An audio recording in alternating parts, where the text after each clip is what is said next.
Here's the simple reality. There are a lot of politicians, a lot of Republicans in Washington who've given up on repealing Obamacare. They campaign on it every 2 years, but they have accepted it as a permanent feature of our economy. So let me answer it in two pieces. Number one, what we should replace it with, but number two, how we get the spinal fortitude to actually do what we're saying. On the question of a replacement, everyone knows we need health care reform.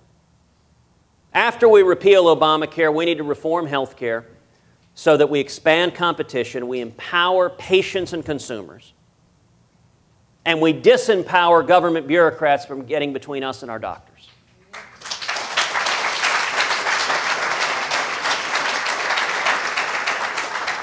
And I'll give you 3 specific concrete reforms that embody those principles. Number one, we need to allow people to purchase health insurance across state lines. That's right now illegal. And what it would do is it would allow the creation of a true 50-state national marketplace which would enable people to purchase low-cost, catastrophic coverage. The biggest barrier to access is cost. You know, if a young person is thinking about buying health insurance, the biggest impediment is, I can't afford it. If you want more access, you want more choices and lower costs. What does Obamacare do? It has fewer choices and higher costs. Number two, we need to expand health savings accounts.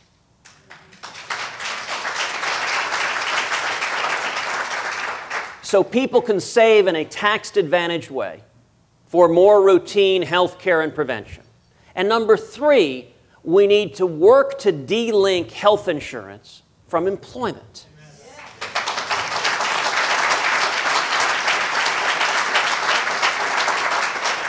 A lot of people don't know it's an historical accident that health insurance is tied to employment. Came just out of World War II. There were wage and price controls in places.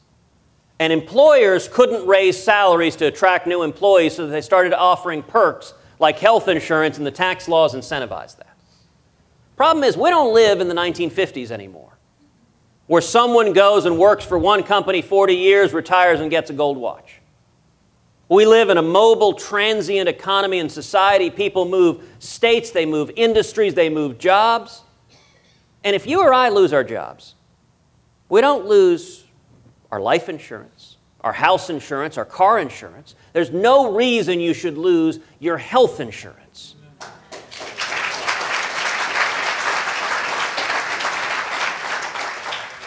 And so one of the things I intend to campaign on in 2016 is making health insurance personal, portable, and affordable.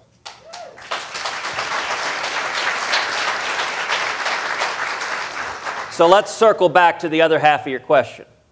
How do we actually get that done? If we look to Washington, it's hopeless. I have seen it firsthand. As bad as you think it is, it's worse.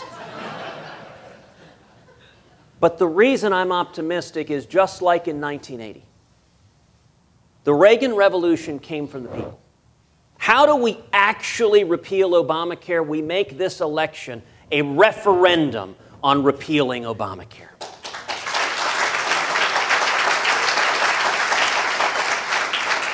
We come in with a mandate from the people so that for politicians in Washington in both parties, it becomes politically more risky to do the wrong thing than it is to do the right thing.